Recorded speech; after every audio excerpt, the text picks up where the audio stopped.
11 Golden Age stars who died from Alzheimer's. They commanded the silver screen with unmatched presence. Their lines became immortalized in film history. Their faces were more recognizable than many world leaders. But in their final years, Hollywood's most towering icons faced an adversary no script could defeat: their own fading minds. Alzheimer's disease, the progressive neurological disorder that slowly erases memory and cognitive function, has claimed some of entertainment's greatest talents, transforming commanding legends into shadows of their former selves. Perhaps the cruelest fate for those who live to be remembered is ultimately not remembering themselves. There's something particularly heartbreaking about Alzheimer's taking a movie star, explained a neurologist who treated several Hollywood legends. These were people whose entire existence was built around their ability to remember lines, convey emotion, and connect with audiences. To have that essence slowly stripped away is a special kind of tragedy. What makes these stories especially poignant is the stark contrast between the immortality these stars achieved on screen and the profoundly human vulnerability they faced in their final chapter. The same faces that will forever remain young and vibrant in classic films gradually became unrecognizable even to themselves. When you've been worshipped by millions, been the focus of endless adoration and attention, what happens when you no longer recognize yourself in the mirror? Asked a longtime Hollywood publicist who witnessed several clients' cognitive decline. What happens when you forget the very films that made you a legend? It's a fall from a height most of us can't even imagine. Some of these beloved figures chose to make their diagnosis public, becoming powerful advocates for Alzheimer's awareness and research. Others retreated from public view, preferring their fans remember them as they were in their prime rather than as victims of a devastating disease. Today, we're exploring the heartbreaking final chapter of 11 Golden Age stars whose brilliant lights were dimmed by Alzheimer's. From the Hollywood icon who brought biblical epics to life but couldn't recall his own legendary performances, to the glamorous love goddess whose decline helped bring national attention to a disease that was poorly understood at the time. Behind the public announcements or carefully managed disappearances lie deeply human stories of courage, family devotion, and the ultimate reminder that even the most seemingly immortal among us face the same fragilities as everyone else. But first, we begin with the towering figure whose very presence defined epic filmmaking, whose commanding voice became instantly recognizable worldwide, and whose decision to publicly announce his diagnosis changed how America viewed Alzheimer's forever. Modern plays that are as funny as Love Letters is. Charlton Heston, the epic hero's final battle. For decades, Charlton Heston embodied strength, authority, and larger-than-life heroism. As Moses in the Ten Commandments, he parted the Red Sea with a commanding gesture. As Judah Ben-Hur, he conquered the Roman arena in a legendary chariot race. His performances were monuments to human resolve and dignity, which made the announcement he delivered on August 9, 2002, all the more poignant. My physicians have recently told me I may have a neurological disorder whose symptoms are consistent with Alzheimer's disease, Heston revealed in a recorded statement, his once commanding voice showing signs of the hesitation that would eventually silence it completely. I'm not quite used to the idea yet. With these words, delivered with the same dignity that characterized his greatest roles, the 78-year-old actor demonstrated one final act of heroism, using his celebrity to bring attention to a disease still shrouded in stigma and misunderstanding. He parted the Red Sea on screen, but couldn't part the fog in his final years, noted a neurologist who specializes in Alzheimer's treatment. Heston's decision to announce his diagnosis rather than hide it was genuinely courageous. In 2002, many families were still treating Alzheimer's as a shameful secret. The decline was already evident to those close to him. The actor, who had been famous for his photographic memory,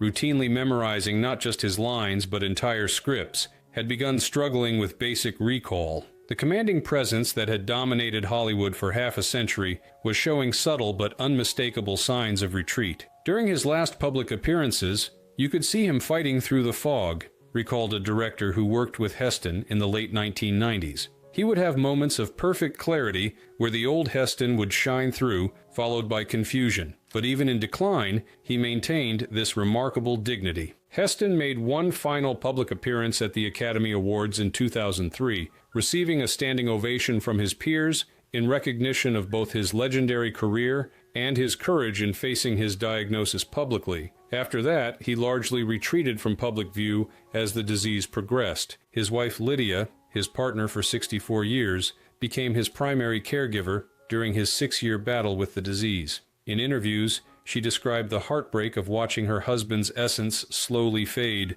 the gradual disappearance of the man behind the iconic face that remained physically recognizable even as his mind deteriorated. On April 5, 2008, Charlton Heston died from pneumonia, a common complication for late-stage Alzheimer's patients. But his legacy extended beyond his filmography. By choosing to announce his diagnosis, Heston helped normalize discussion of a disease that had too long been whispered about rather than openly addressed. The actor who had played so many heroes became one himself in his final role, as an advocate whose fame helped millions of ordinary families feel less alone in their own battles with the same devastating condition. But while Heston's journey with Alzheimer's was public and acknowledged, our next subject's cognitive decline became the subject of speculation, controversy, and ultimately, a new level of awareness about the disease at the highest levels of power. If we ever decided to go to office.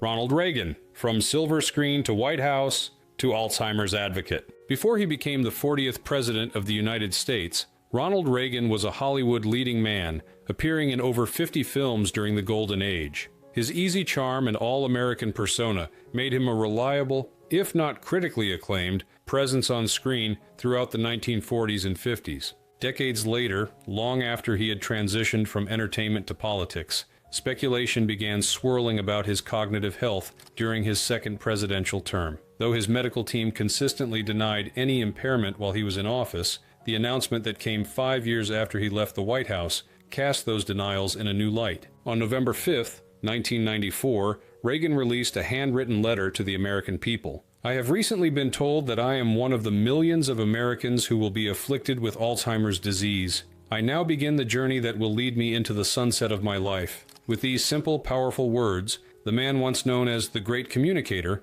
delivered his final public message. The Great Communicator, silenced by disease, remarked a former White House physician. The cruelty of Alzheimer's is that it often attacks the very quality that defined a person. For Reagan, whose gift was communication, losing the ability to articulate his thoughts represented a particularly cruel twist of fate. Reagan's public disclosure transformed Alzheimer's from a medical condition to a national conversation. As the disease progressed, his wife Nancy became a powerful advocate for stem cell research and increased funding for Alzheimer's studies, turning their personal tragedy into a mission for public good. When a beloved former president announces he has Alzheimer's, it changes how people view the disease, explained a researcher at the National Institute on Aging. The stigma diminishes, funding increases. More families feel comfortable seeking help instead of hiding their loved one's condition. Reagan's decade-long decline was largely private. After his diagnosis, he retreated from public view, making his final appearance at his presidential library's dedication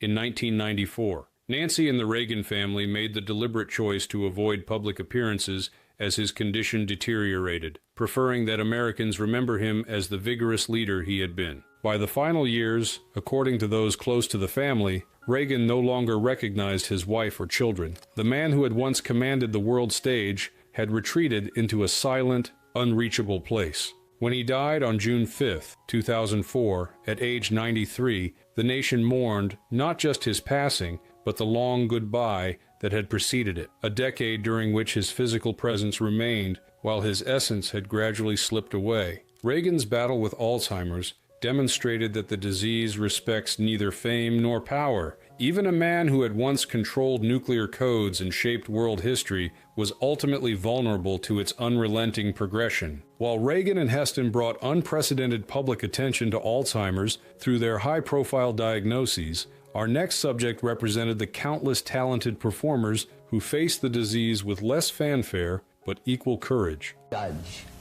So between playing garrulous judges and Santa Clauses. Burgess Meredith, the versatile character actor's fading finale. Few actors matched Burgess Meredith's versatility. From his heartbreaking portrayal of George in Of Mice and Men, to his scene-stealing role as Mickey in the Rocky films, to his campy, memorable Penguin in the Batman television series, Meredith demonstrated remarkable range across a career spanning 7 decades. His final battle, against both Alzheimer's disease and melanoma, received far less public attention than those of Heston or Reagan, but was no less devastating to those who knew the brilliant character actor. The Penguin couldn't remember his own legacy, said a cast member who worked with Meredith in his later years. It was heartbreaking to witness. This man who could transform completely from role to role was losing his own identity piece by piece. Meredith's condition became apparent to colleagues in the early 1990s, though he continued working until 1995. His last major role came in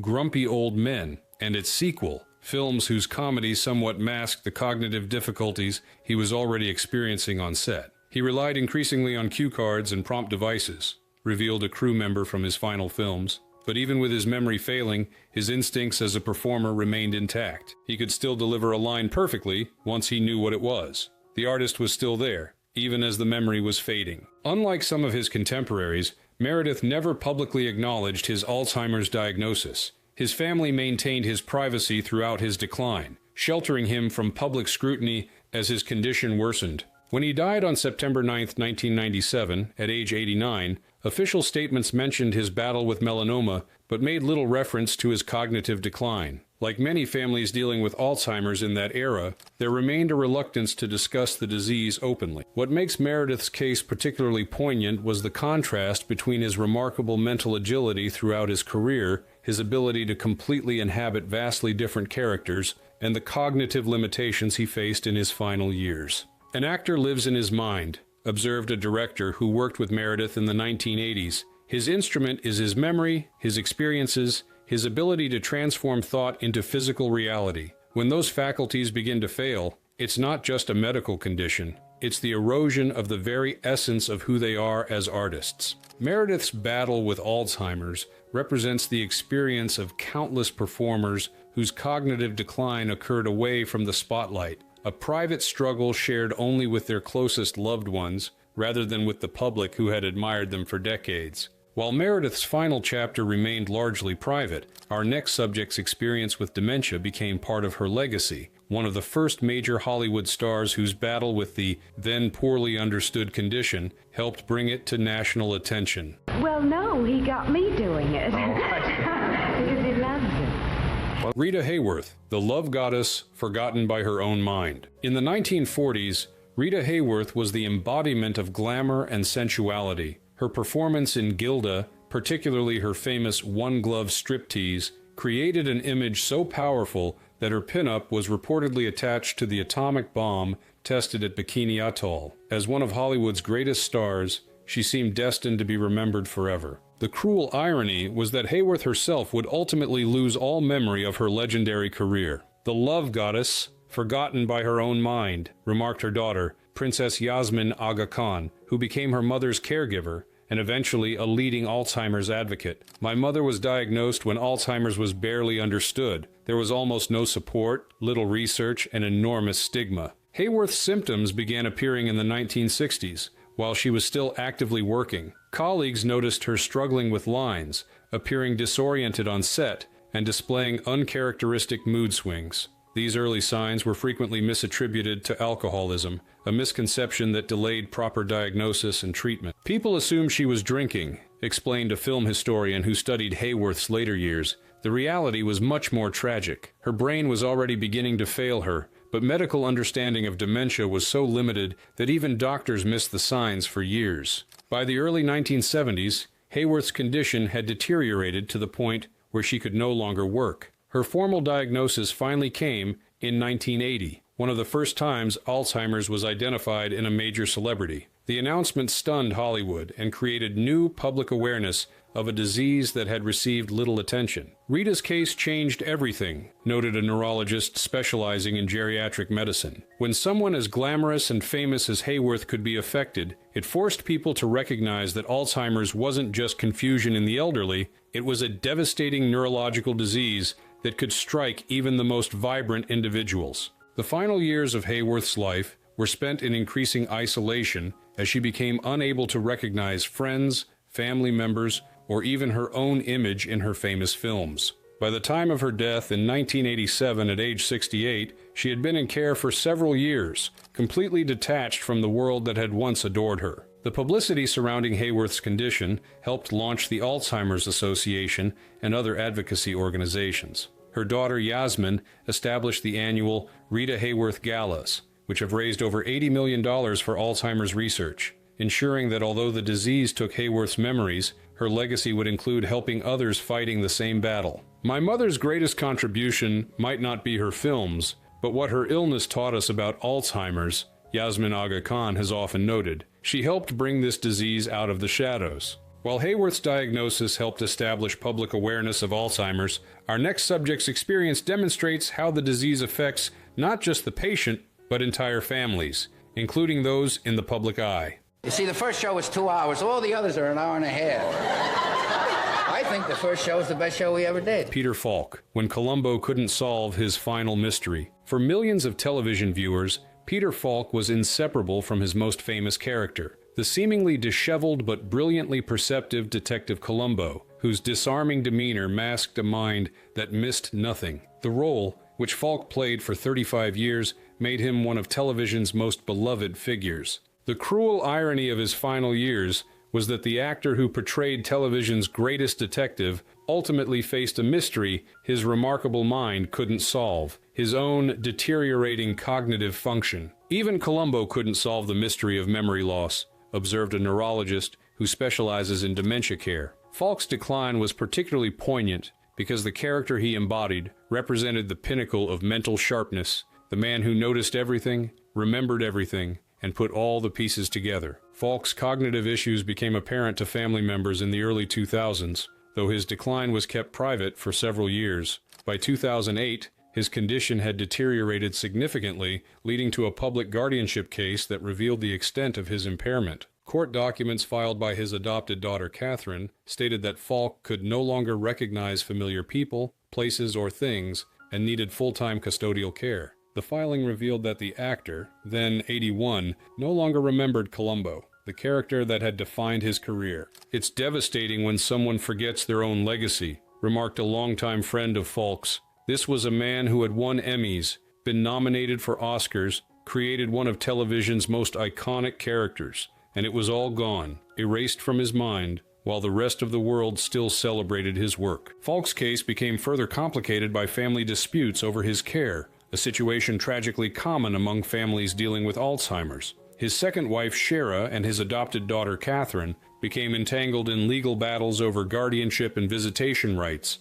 adding public legal struggles to the private medical challenges. These family conflicts highlighted an often overlooked aspect of Alzheimer's: how the disease strains relationships and forces difficult decisions about care, legal authority, and quality of life. Even with financial resources and medical access that most families lack, the emotional challenges remained overwhelming. Falk died on June 23, 2011, at age 83, after several years of advanced dementia. While his iconic character will forever be associated with mental brilliance, his personal legacy includes highlighting the vulnerability of even the sharpest minds to degenerative disease. "There's something profoundly human about Falk's story," noted a gerontologist familiar with his case. Columbo never lost at his own game, but Peter Falk, like every other Alzheimer's patient, couldn't outsmart the disease. It reminds us that behind every character is a person facing the same human fragilities as everyone else. While Falk's cognitive decline became publicly known through legal proceedings,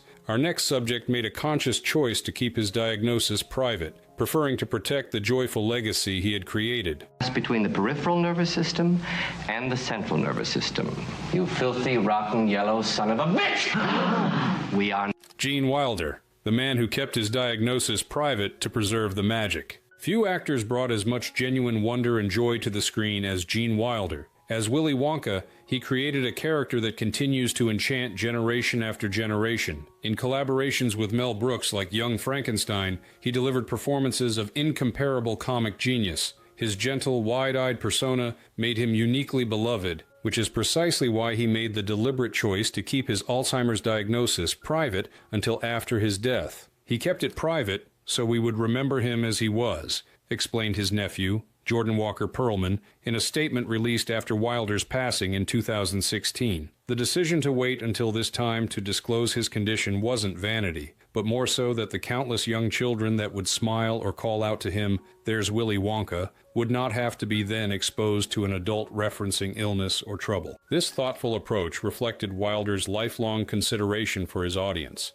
particularly the children who knew him primarily as the magical chocolate factory owner. While he could have used his celebrity to raise awareness for Alzheimer's research, he chose instead to protect the joy his work had brought to millions. Wilder was diagnosed with Alzheimer's in 2013, but continued to recognize those closest to him and maintain his gentle personality until shortly before his death. According to his family, he never lost his essential Gene Wilderness, the sweet, gentle quality that had made him so beloved on screen. He simply chose not to force people to confront his illness, noted a close friend. He didn't want the image of a confused Gene Wilder to replace the vibrant character he had spent decades creating in the public imagination. It was a final gift to his fans. While chronologically Wilder falls slightly outside the traditional golden age of Hollywood, his connection to that era through his work with classic comedians and his embodiment of its timeless appeal make his inclusion in this list appropriate. His case also highlights the very personal decisions each diagnosed individual must make about privacy versus advocacy. "There's no right answer," explained a medical ethicist who has studied how public figures manage terminal diagnoses. "Some choose to become advocates, using their celebrity to drive research funding and public awareness. Others, like Wilder, choose to protect their legacy and spare their fans the pain of watching their decline. Both approaches deserve respect." Wilder's 3-year battle with Alzheimer's ended on August 29, 2016, when he died from complications of the disease at age 83. Because of his choice to keep his diagnosis private, the public experienced his passing as a sudden shock rather than the culmination of a long goodbye, exactly as he had intended. "It was his final performance, in a way," observed a film critic who had followed Wilder's career. "He managed his exit with the same thoughtfulness he brought to every role, considering the audience's experience above all else." While our first subjects were household names whose battles with Alzheimer's received significant attention, our next Golden Age figure represents the many character actors whose contributions were vital to classic films, but whose declining health occurred largely out of the spotlight. A dead infant was found, wrapped in newspaper in the basement. You really roused my appetite. Maurice Evans. From Shakespeare to science fiction to silence. For serious theater lovers, Maurice Evans was one of the foremost Shakespearean actors of his generation. For television audiences, he was the charming witch doctor Maurice on Bewitched, and for science fiction fans, he was the orangutan Dr. Zaius in Planet of the Apes, roles that demonstrated his remarkable versatility across genres and media. His battle with Alzheimer's disease, however, took place largely away from public view, representing the experience of many supporting actors whose declining health attracted little attention despite their significant contributions to film history. "Shakespeare's man in Hollywood, undone by silence," noted a theater historian who knew Evans in his later years. "It was particularly cruel for a man whose command of language, whose ability to bring Shakespeare's most complex verses to vibrant life, had been his defining professional gift." Evans' cognitive decline began in the early 1980s, following a career that had spanned theater, film, and television. Though he had never married and had no children, friends and colleagues rallied around him as his condition deteriorated, ensuring he received proper care. Unlike the more famous stars on our list, Evans's diagnosis received little public attention. His retreat from acting was noted primarily in theater circles rather than mainstream media, highlighting how differently cognitive decline is treated depending on a performer's level of celebrity. For every Charlton Heston whose Alzheimer's becomes national news, there are dozens of accomplished actors like Evans whose battles remain private, explained a geriatric specialist who has treated several aging performers. The disease doesn't discriminate based on billing position or fame, but public attention certainly does. By the late 1980s, Evans' once remarkable facility with complex language had deteriorated to the point where basic communication became challenging. The actor who had once delivered Hamlet's soliloquies with unmatched eloquence struggled to form simple sentences. He died on March 12, 1989, at age 87, with Alzheimer's listed among the contributing factors. His obituaries focused primarily on his theatrical accomplishments and film roles rather than his final illness, perhaps as he would have preferred. Evans's case represents the more common experience of Alzheimer's, a private struggle rather than a public disclosure. affecting not just the most famous stars, but the essential character actors who gave depth to classic films and whose contributions deserve to be remembered even as their own memories faded. While most of our subjects faced Alzheimer's in their 70s or 80s, our next Golden Age figure encountered the disease at a much younger age, highlighting that dementia isn't exclusively a disease of the very elderly. Make your bed. Ma. What you doing to my gun, Mom? Estelle Getty, The Golden Girls' Private Battle. In one of Hollywood's great ironies, Estelle Getty became famous playing a character much older than herself. As Sophia Petrillo on The Golden Girls, Getty, then in her early 60s, portrayed an 80-something mother with a razor-sharp wit and impeccable comic timing, wearing aging makeup and a white wig to appear older than she actually was. The cruel twist came when Getty, years before reaching Sophia's chronological age, began experiencing symptoms of Alzheimer's disease while still working on the show. She made millions laugh and forgot them all, remarked a neurologist specializing in early-onset dementia. Getty's case highlights an important reality about Alzheimer's. It doesn't always wait for advanced age. Symptoms can begin in the 60s or even earlier, making diagnosis more challenging because healthcare providers often aren't looking for it in younger patients. While Getty's primary fame came from television, she had a lengthy career in films stretching back to the 1970s,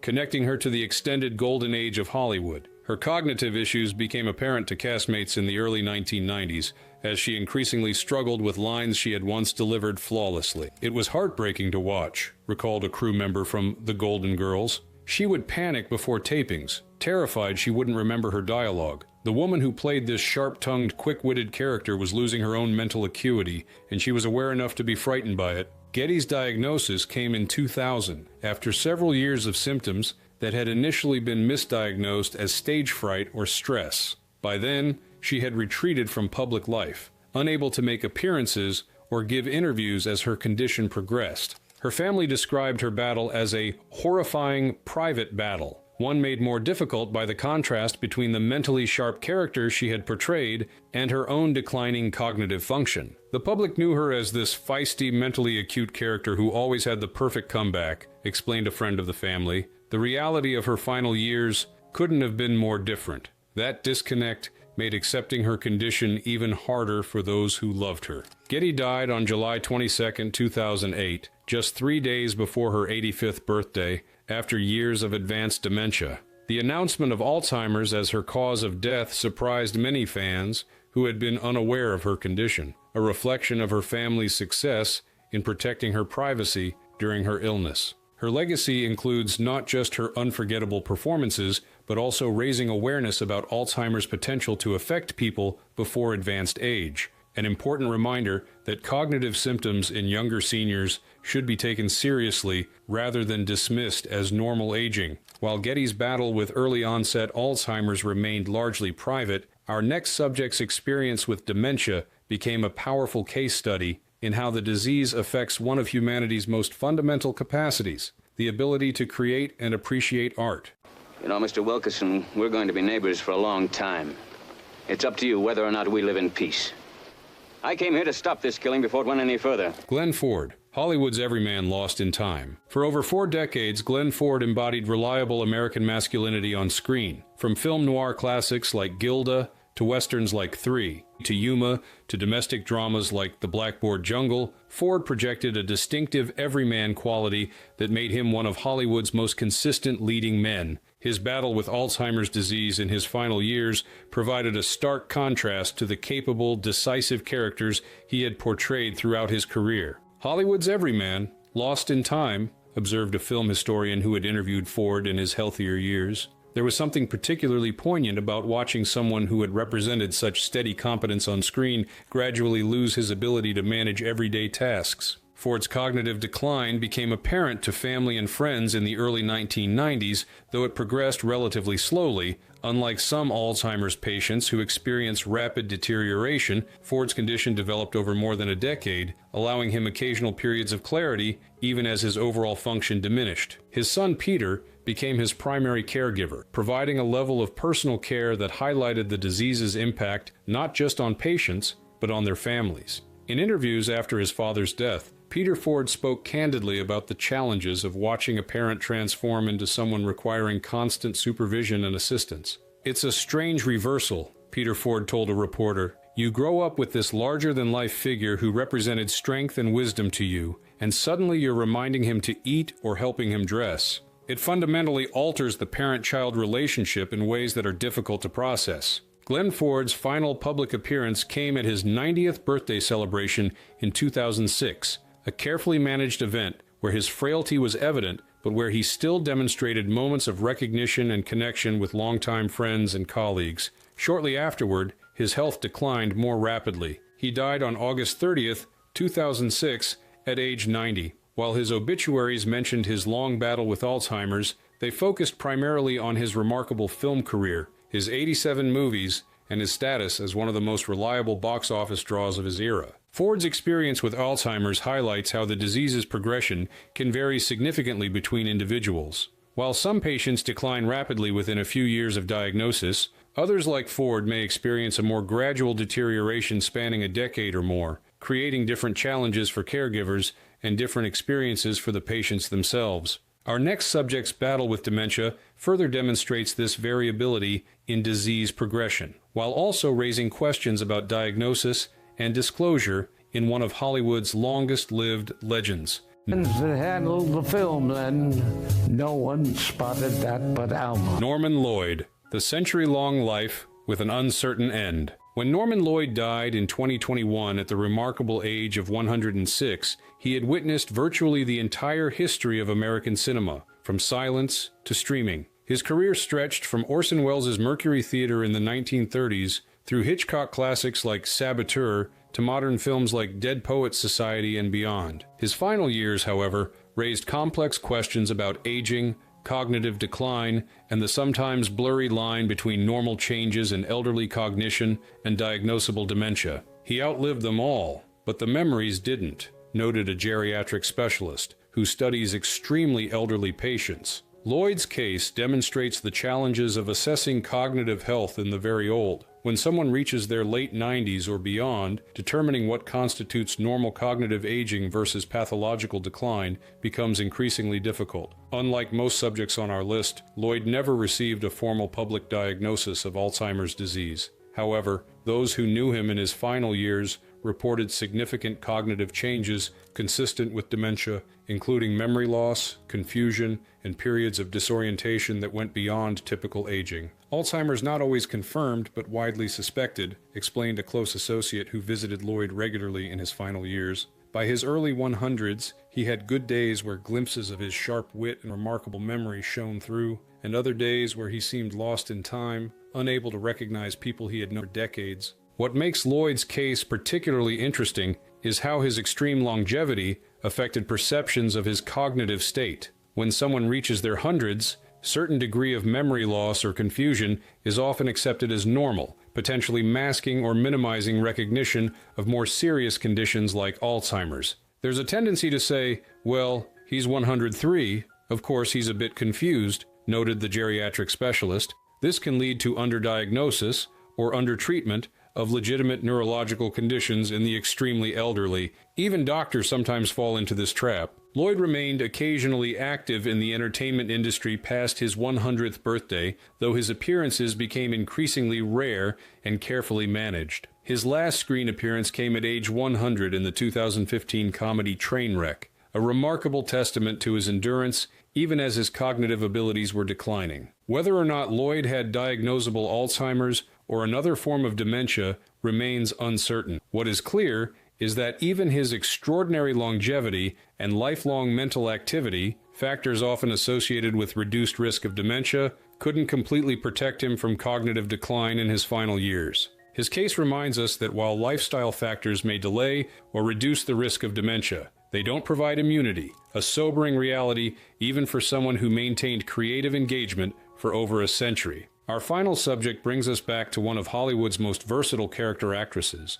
whose experience with Alzheimer's remained largely private until after her passing. Why are they staring so? You look like Venus emerging from an emerald sea. Paulette Goddard. Chaplin's leading lady fades away. With her vivacious presence and remarkable adaptability, Paulette Goddard transitioned successfully from silent films to talkies, from comedies with Charlie Chaplin to dramatic roles in films like The Women. Her romantic relationships with Chaplin, Burgess Meredith, and Eric Maria Remarque kept her in the headlines, while her performances established her as one of Hollywood's most versatile actresses. Her final years, however, were spent in increasing isolation as Alzheimer's disease gradually diminished the vibrant personality that had defined her public image. Chaplin's muse faded into memory, observed a film historian who studied Goddard's career. There's a special poignancy to her case because she had been so thoroughly independent and self-directed throughout her life. To lose that autonomy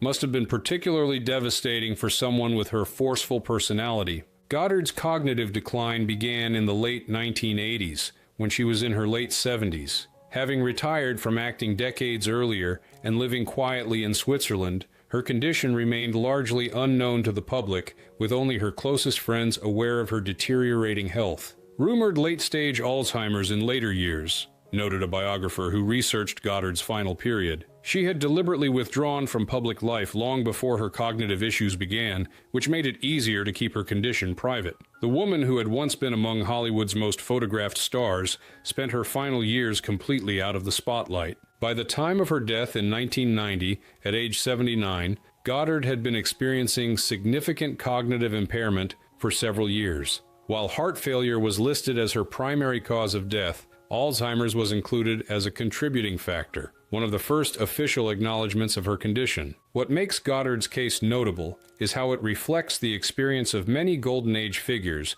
whose battles with Alzheimer's occurred before the disease was widely discussed or understood. In the 1980s, when Goddard's symptoms began, Alzheimer's was still frequently misdiagnosed, misunderstood, or simply not discussed publicly. Her generation approached illness differently, explained her biographer. There wasn't the same tradition of celebrities publicly discussing their health challenges. Cognitive decline in particular was often hidden away, treated as something shameful rather than as the medical condition we now understand it to be. Goddard's experience represents countless patients of her era whose Alzheimer's remained undiagnosed or unnamed, referred to euphemistically as senility, or simply accepted as an inevitable part of aging rather than as a specific disease process requiring specialized care and treatment.